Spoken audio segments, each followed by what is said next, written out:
Hey, welcome. You're listening to the Rural E podcast today. And this is real stories from actual people working out in the rural areas and talking about some of the rural energy systems they're working on. No politics, just what works and what doesn't work. And so today I've got with me here in the studio, I've got Michael Clues, and Michael and I have done a couple of shows together. And I think you'll see more of Michael as we do more of these podcasts and everything. And then joining us today, we've got one of our partners that we work with a lot, and Brad Moore. And Brad's a certified energy manager, and he has been working in the agriculture sector. And I know a lot of our work that we've done traditionally has been in the ag sector. And so Brad does a lot of work with irrigation systems and been working in this field for a number of years and such. And so we'll dig into some of those details here with Brad. But hey, welcome, Brad. Thanks for joining us today. And thanks for taking time out to kind of share some information. We look forward to learning from you today. Yeah, of course. Yeah, thanks for having me. Good to see you, Robert and Michael, as always. And yeah, I'm excited to jump into this and share some ideas and thoughts. Yeah. Yeah. So Brad, why don't you start out, just like tell us a little bit about yourself, and how did you get to where you're at today? Kind of an energy specialist, a certified energy manager, working, in the Pacific Northwest here, working with a lot of the farmers and such around irrigation and other projects. Yeah, absolutely. Yeah, it has been a bit of a journey for me to arrive at where I am today, career-wise.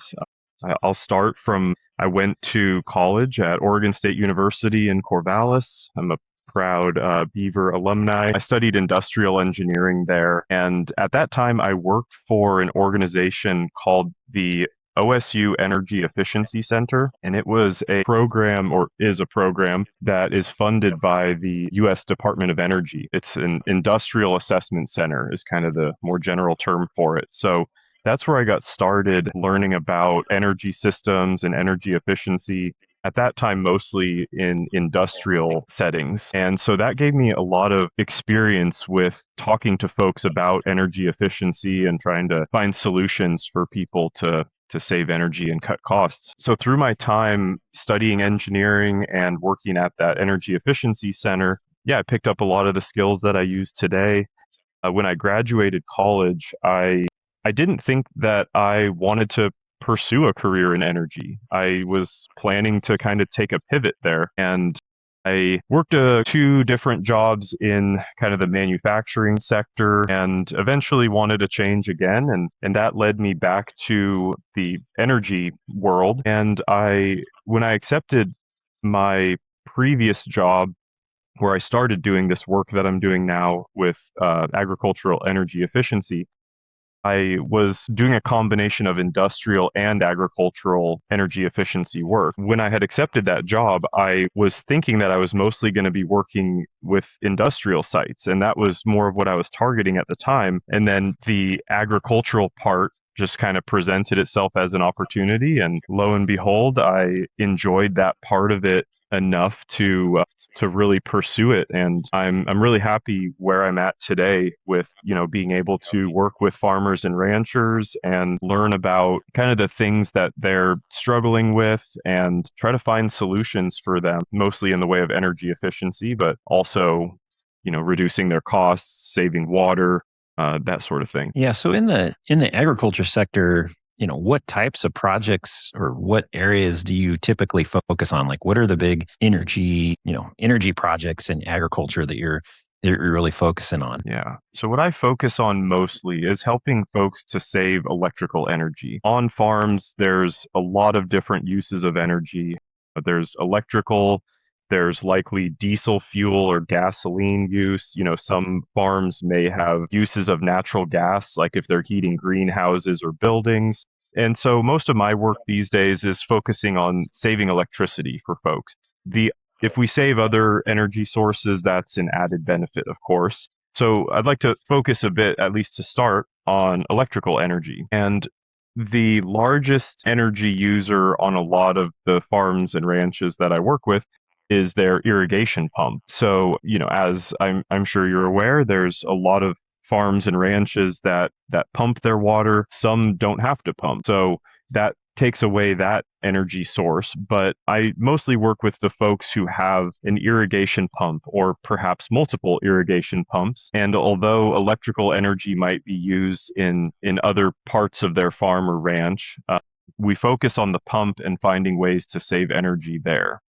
And there's a couple different ways to do that. Point to maybe start this conversation is to acknowledge that energy is basically a use of power over time. And so when I'm discussing this with folks and explaining how they can save energy in a general sense, what they can do is one of two things. They can reduce the amount of power that they need, like instantaneous power, or they could reduce the number of operation hours of their equipment, such as their pump. And there are multiple different measures or opportunities that I find that people could do one or both of those energy reducing activities. So there's maybe two different categories of on-farm upgrades that can save electrical energy. One type of upgrade would be at the pump station itself. And then the other type of upgrade would be the downstream irrigation system and trying to improve the efficiency there.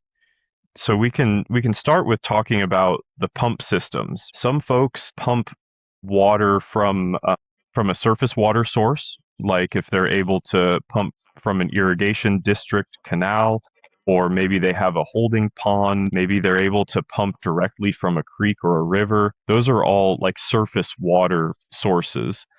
And then there's other folks who pump what we usually call groundwater, and that's usually pulling water from a well. And so there are different types of pump systems that work for those different applications. Some folks are able to irrigate with a single pump to serve their irrigation system, and some folks have multiple pumps. There's different configurations of these pumps, and to make an already long story short, perhaps, there could be efficiencies to be gained by simply consolidating those pumps. Maybe they have multiple where at some point it made sense to have, say, a pump to lift the water and then a booster pump to add pressure to that water. Or maybe they had a reason to be pulling from two different sources simultaneously and joining that water in the larger irrigation system. If they're able to consolidate multiple pumps to a single one, that could save them a lot of energy in some cases. Similarly, if folks are able to get away with using a smaller pump, that could be a very easy way to save energy. I say easy because it's kind of a, instead of using a 50 horsepower pump, maybe they use a 25 horsepower pump. So that concept is kind of simple, and I realize that that costs money. And what I'm happy to be able to do is to help inform folks about opportunities like that, because it's possible that people are using their irrigation pump that they've been using for a long time, maybe 20, 30, 40 years that same pump has been used. And if they've done upgrades to their system, that might change the requirements of their pump station, and changing the pump to match that can actually have a lot of efficiency gains. The one other big topic with pumps that I want to discuss is variable frequency drives. A lot of people are aware of variable frequency drives. We call them VFDs. And basically, it's an electrical component that is connected to the motor that drives the pump.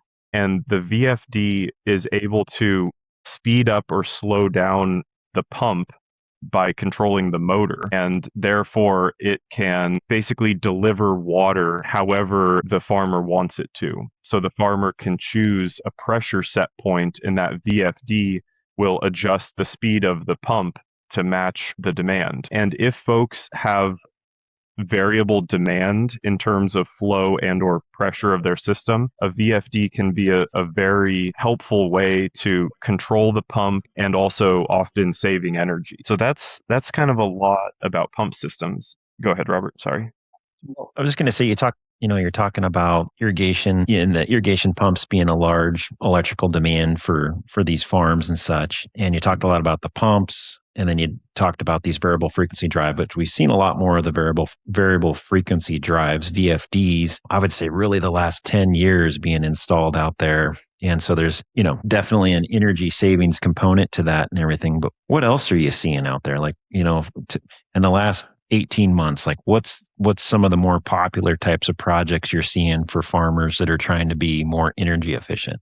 And let me back up. We also know that, like right now we're in, a pretty dry period, a drought period, and this whole connection on irrigation, this water energy nexus. I don't know if you could talk about that a little bit.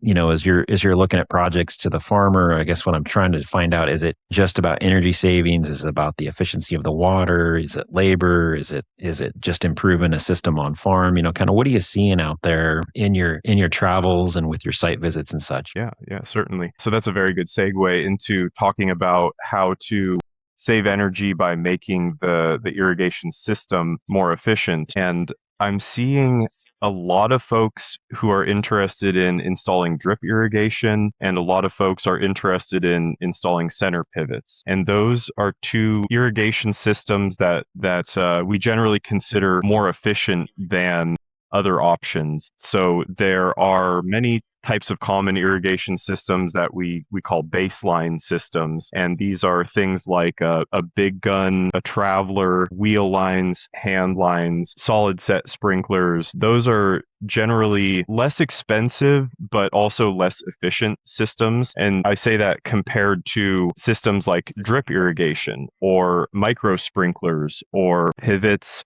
or linears even. So there are a lot of these more efficient systems that people are interested in installing now. And of course, those kind of upgrades come with a pretty big price tag. So these can be really big projects and really big considerations for the landowners or the producers. And like you mentioned, yeah, much of our state is in, I don't know the exact drought declaration level right now, but over the past several years, we've been in a state of drought.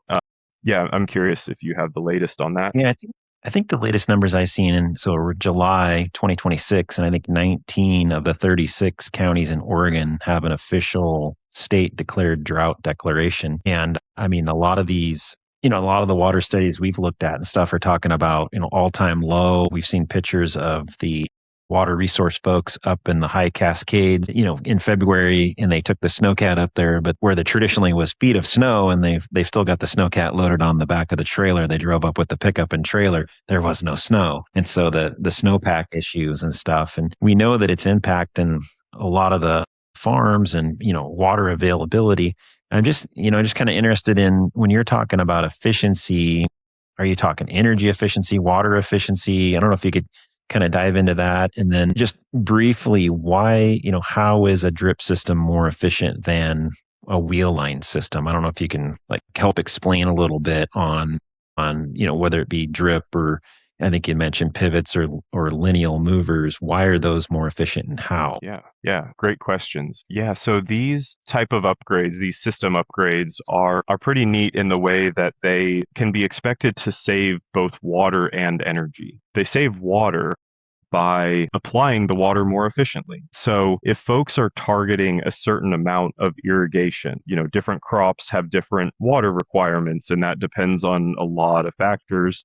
But just to keep it kind of simple for now, if folks are targeting a certain level of irrigation, they will have to pump more water if they're using one of those less efficient baseline systems, such as a big gun or wheel lines or, impact sprinkler systems. So those systems, they have relatively lower application efficiency. That's the term that we use for how efficiently is water applied to the crop. And sources of water loss that can degrade application efficiency include evaporation, wind blow off, uneven distribution, or even if water is running off of the field. So there's a lot of ways that water can be pumped and put through a sprinkler, but then it may not end up where the farmer intends it to. A lot of these losses happen because the water is in the air, and maybe there's a bunch of fine droplets that can easily be evaporated or blown away.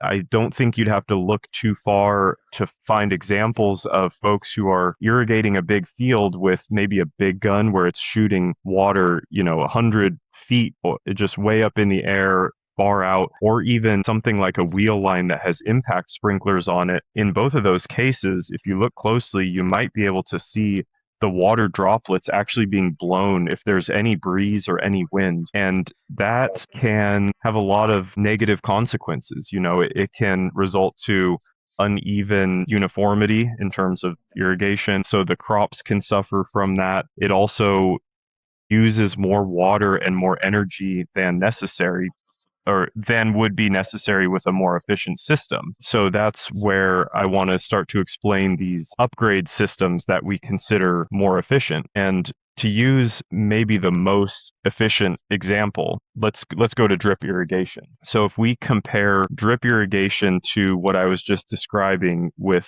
big guns or impact sprinklers, drip applies water right where it's needed. And when you look at a field that's irrigated with drip, you'll notice that it's often the water is delivered through small pipes or tubes out that are in rows along the field. And so if you looked closely, you could see water just kind of dripping out of those tubes through what we call emitters. And so the water just drips and it's being delivered right where it needs to be. It's not being thrown in the air where it could be evaporated or blown off. It's applied at a slower rate, but more precisely. And so drip systems tend to have very high application efficiency rates. Another very efficient irrigation method that I mentioned earlier is center pivots, or like you said, lineal movers, which are similar to pivots. And the modern pivots and linears, they often have drop tubes. So you'll see on the machine, there's like kind of rubber hose looking things that drop down off of the main pipe of the pivot or linear. And on the bottom of that tube, there's a sprinkler. And this allows the water to be delivered closer to the ground. A lot of the common sprinkler packages these days, they have the sprinklers about maybe 6 or 7 feet off the ground. And so there's kind of a spray pattern that these sprinklers deliver to try to get, uniform coverage over the field. An upgrade that folks can do with pivots or linears is they can actually drop those sprinklers down lower to the ground. These kind of systems we often call LISA or LIPA, and those are low elevation spray application or low energy precision application. These can be very effective in some cases to reduce the amount of pressure needed for irrigating and also to improve the application efficiency. So those are a few options for these more efficient systems that we're trying to help folks to implement where it's appropriate. Yeah. We're kind of midway through the irrigation season right now. We're in, say mid-July time period. What are some things that an irrigator, a farmer could look at doing yet this year to, a lot of times we say make the most of every drop. If water's short, what are just, are you seeing some particular things that you think would be of interest out there, as you're already started in the irrigation system that you could get done this year and still make an impact? Yeah, certainly. There are options like that. These larger system upgrades that people do, like if they're converting to drip irrigation or a center pivot, those are often upgrades that require a lot of construction to do. So they often do those kind of upgrades at the beginning or the end of the irrigation season. So in the spring or fall, usually. And so your question is good. Like what can folks do right now? We know that a lot of parts of the state are short on water. And so farmers and ranchers are interested in conserving water where they can. These folks want to save these valuable resources because they know that it's important. And these are resources that they rely on year after year. So there are some ways that folks can make the most of the water that's available this season. A few of those include kind of maintenance type tasks on their existing systems. So they could keep an eye out for things like leaking gaskets, worn out nozzles. There are different types of sprinklers that folks can consider. One thing that I've been talking to several folks about recently is switching from using impact sprinklers to rotating type sprinklers. And I was just talking to someone earlier today about this. And what this looks like is if folks have wheel lines, hand line, solid set, those type of irrigation systems that commonly have impact sprinklers on them, there may be an opportunity to replace those impact sprinklers with rotating type sprinklers. So impacts are commonly brass sprinklers. And like I mentioned before, they're commonly used and they work, but they may also be a source of losing water. So certain irrigation companies have come up with designs of different types of sprinklers, such as these rotating type sprinklers they look different than an impact. They're plastic, and instead of creating a stream of water that's broken up by that impact action that you see on impact sprinklers, these rotators, they emit a concentrated stream of water that tends to do better in windy conditions. And in some cases, it almost looks like they kind of cut right through the wind. They're not as easily blown away or evaporated, and there's a mechanism in that sprinkler that slowly rotates around. There are a few different benefits to making this change from impacts to rotators, one of which is that you'll likely see better application efficiency of your water, and you might be able to run your system at a lower pressure with those rotators. And so that's something I've been pointing out to folks as something to try. A lot of people who've tried using those rotating sprinklers, they really like them. And I think that it's neat to be able to share the success stories of folks when they try out something like that and they like it. Then spreading that message can help kind of inspire folks to do similar actions, or to know that this could be something that's beneficial to consider. Yeah, I know. I'm just sitting here kind of smiling to myself as you were talking about that. And I know the plastic rotator type sprinklers, a lot of our old school farmers, they're like, oh, it's not as good as the metal ones, it's the brass ones. And I would always tell them, they're like, if they were thinking about trying them out, take one wheel line or one set and put them on there and see if they work. Like, don't go convert the whole farm, make sure it's going to work for you and stuff. And so, what do kind of your experiences working with folks, whether it be converting to a new type of sprinkler or stuff, or, new type of sprinkler or a VFD or whatever, kind of, we call it, looking across the fence. And it seems like a lot of times in farming, they're always looking across the fence to see what's working for the neighbor, the next guy and stuff. So I don't know if, what your experiences of that have been, what you would recommend to someone that's looking at, putting rotators on or even moving forward with the variable frequency drive. How do they, get to test drive it, you might say, or how do they learn more about these newer technologies or newer sprinklers that are out there? Yeah, excellent question. I get calls from people often who say that they got my info from someone else that I worked with. Sometimes it's their neighbor, so that's that kind of looking over the fence element that you talked about, or maybe it was their brother or their cousin or whomever. They call me up and they say, oh yeah, so and so said that I should reach out and talk to you about efficiency upgrades. And so that's one way, is I think that there's just a word of mouth element here where you can look over the fence, or you can talk to your neighbor, your family members who are also in ag, and sharing the stories. I think there's a lot of that casual storytelling going on, but there are also organizations that publish success stories and case studies, and so that is another cool way to share the successes of others. One other way that I think is very effective is field tours. I've been on several of these field tours in different parts of the state.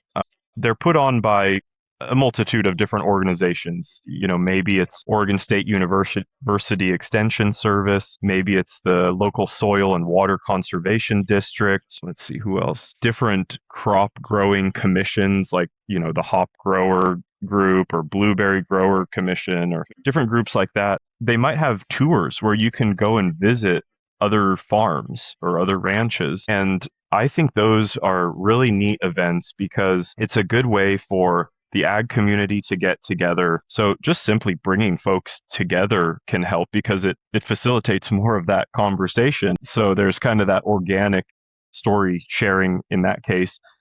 But it's also helpful because it puts folks at these farms or ranches where upgrades have been made, or maybe the landowner at the farm or the ranch has tried something different, and other folks may be questioning the value of some of these changes or may not know they exist. But if you go and visit the site where it's been done, you can hear the story, from the mouth of the person who's done those kind of changes or trials, and hopefully see the success that they've had with it, and it may inspire people to try similar things. Yeah, and that's been my experience too. I think you and I can share our knowledge about something, but if it's another farmer telling this worked or didn't work or pros and cons, boy, that's such a powerful thing, I think, for folks. They really want to know from the people that are using the product, no matter what that is. And I think it's so important too to touch it, feel it, see it, trying to get that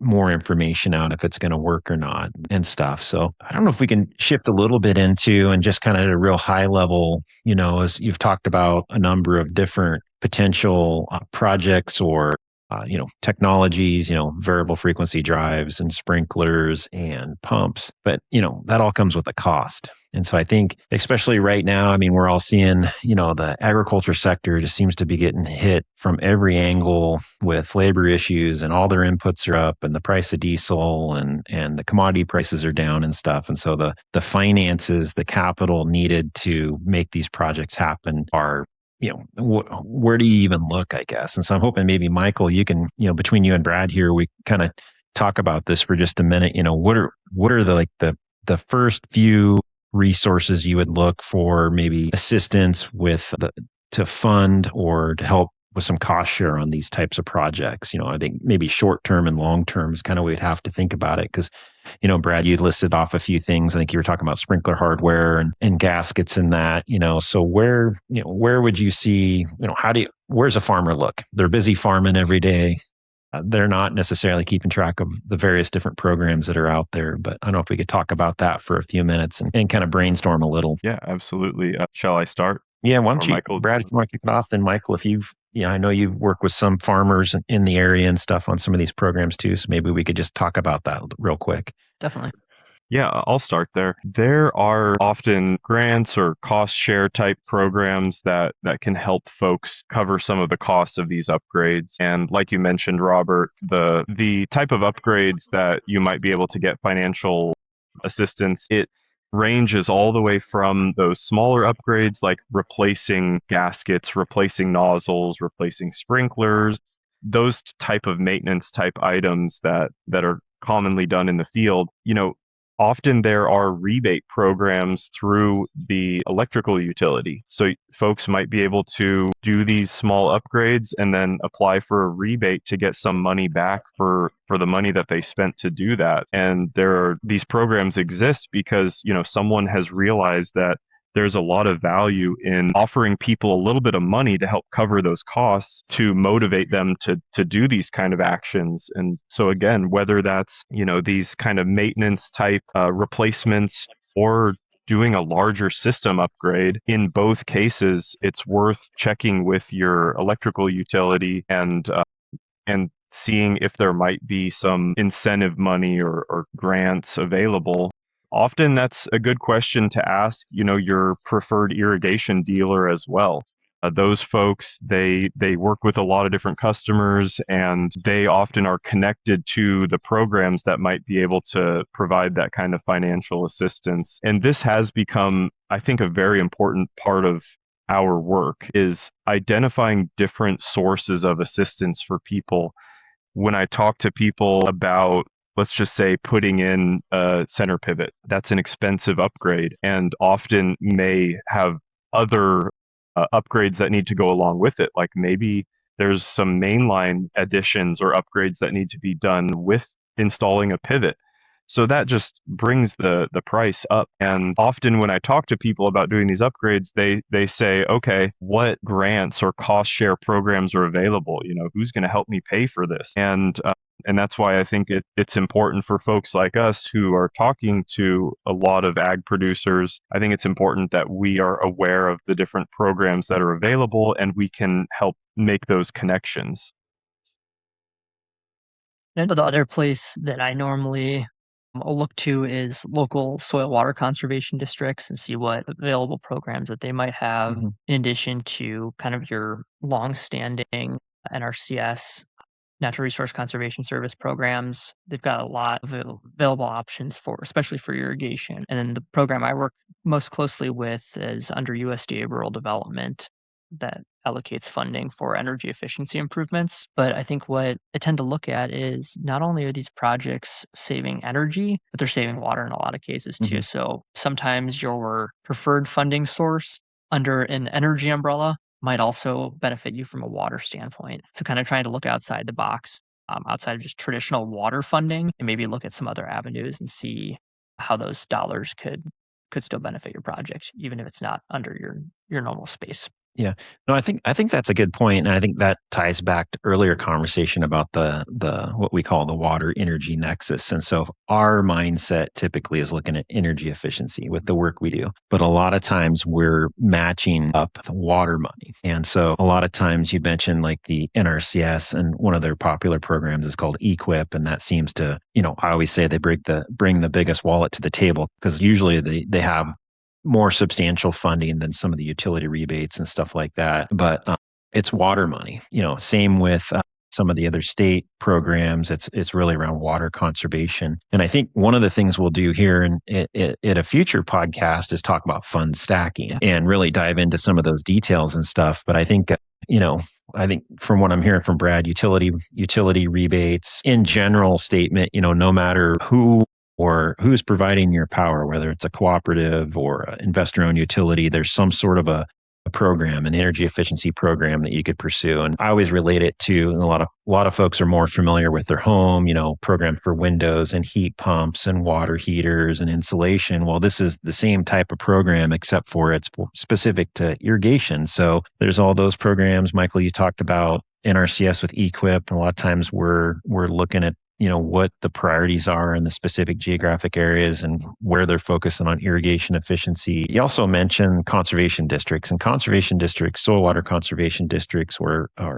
conservation districts in general. Oftentimes they're applying for other grants for, I think usually what I see is water savings. I know some of the conservation districts have cost share programs and such. And so, we can sometimes provide some information or efficiency upgrade looking at the baseline compared to what they're trying to install, and estimate some water and energy savings numbers. That typically helps those guys with those programs. And then just real briefly, you'd mentioned the USDA REAP program, and I think with that, I think it's more for the larger projects. Right. It's not necessarily for someone that's wanting to take a look at putting a new sprinkler package on their pivot or what have you. It'd be for a larger scale type of project. I know we've helped some of the farmers go from diesel pumps to connecting to the grid and putting electric pumps in. A lot of solar projects with that funding and stuff. And so I think maybe the thing to note is just there's a lot of different programs out there. Start asking the Brads of the world, start asking your irrigation vendor. If you're talking to a farm service agency or NRCS or the conservation district, start asking them about what programs may be available and stuff. And so I don't know, anything else, Michael, that Yeah, I think just each of those funding sources kind of comes with different timelines. So be cognizant of when you want your project in the ground, and recognize that sometimes utility rebates might be a lot quicker than some of the federal programs. So knowing how long your timeline is going to be, and if you need this in the ground right now, or maybe you can prepare over a couple irrigation seasons. Yeah. Brad, what would you say to that as far as if someone's looking to do a project, what's the first thing they should do, I guess, if they're interested in funding? Because a lot, can they just go out and get started and go on and then apply for the money later? Or, if you want to speak to that just real briefly and kind of high level. Yeah, absolutely. I would recommend looking at the programs that are available before you go too far down the road. Some of these programs have pre-approval requirements, or there may be a process to go through, and that doesn't mean that it's always like a very rigorous or intensive process. It's just that these programs have rules, and it's helpful for these programs often to know about a project kind of as early as possible, if I'm being really general about it. And so what I would recommend is look into programs at the same time that you're talking to your irrigation dealer, irrigation vendor company. Because if you're doing a larger project like a system upgrade, for example, usually the program will want to see the design and the quote from the vendor in order to determine how much assistance is available and to fully understand the project. So yeah, talk to your vendor, and look into available programs, get in contact with the folks who deliver those programs, and the folks like us, we want to help. So we're out there to help guide you through these processes and applying for different assistance. Yeah. Thanks for that, Brad. Is there anything else we're missing? Is there anything else we should be asking you about that would be important to kind of get information out there? Well, let's see here. I've been really into thinking about the efficiency of pumps lately. And like I mentioned earlier, a lot of the irrigation pumps out there might be really old, and it might be worth considering how's that pump functioning? How does it fit the current system? And that's something that I've found really interesting lately is with these old pumps, maybe they work just fine, but maybe there's efficiencies to be gained by having that pump, repaired in some way, or maybe even replacing it, which I know can come with a large price tag, but again, there might be assistance through some of these programs. So looking at these pump systems and trying to create a good match between the pump and the downstream system. I found that to be a pretty interesting topic and relevant for the folks that I talk to in the field. Yeah. And Brad, I know you've been doing a lot of pump tests. You've traditionally done a lot of walkthroughs with the farmers and irrigators on their sites. You've been doing a lot of the flow tests and stuff like that. And so I think that would be great for a future episode is like, what do you find? What do you see, as you're out there? And I think what you're talking about, is the technical design of the pump and how it's set up to operate, and then how that compares with what they're actually doing and everything and stuff. And so, yeah, I think we could dive into that and have a whole podcast just talking about pump efficiency and pump curves and that type of thing. The one thing that comes to mind, and I'll just kind of leave this out there, and I believe I heard a study through like one of the pump organizations or associations, and when you look at the total cost of ownership of a pump, only 10% of it is the upfront cost. And so, meaning that a lot of the cost of the pump is the operating of it, essentially the electricity that you use over time, over the lifespan of that pump. And so, trying to make sure you have the most efficient system or buy the most efficient pump that you can afford going into it, I think is such a key thing. And electric prices, we all know they keep increasing. It's more and more expensive to irrigate. And so it just increases the level of what we want for efficiency and everything. So anything else, Michael, we want to make sure we capture in today's episode? No, I think we really covered just broad overview on irrigation. Okay. All right, Brad, any closing comments you want to make sure you get out there? I think that I've made a lot of the points that I wanted to, and I think what's on my mind now is, like you said, what can we talk about next? What's going to be the next episode? So yeah, please keep me on your list as a friend of the pod, a repeat guest, and I think we'll have plenty to share. Yeah, for sure. And I appreciate you taking the time today, Brad, to join us and share some of your knowledge and your experiences. It's great for us to hear, kind of what you're seeing out there, and definitely look forward to having you back on. I think you're going to be a regular of the show, and kind of our irrigation expert, irrigation specialist and stuff. And so as you see things, make note of it and come back and tell us about it. Tell us some of these things that are working, or maybe some things that aren't working out there and stuff. We'd definitely love to hear that. So Brad, thanks again for joining us. Michael, thanks for joining me on this show here. And I think with that, we'll call it a wrap. So thank you guys. Well, yeah, thank you both. This was a lot of fun. I look forward to doing it again.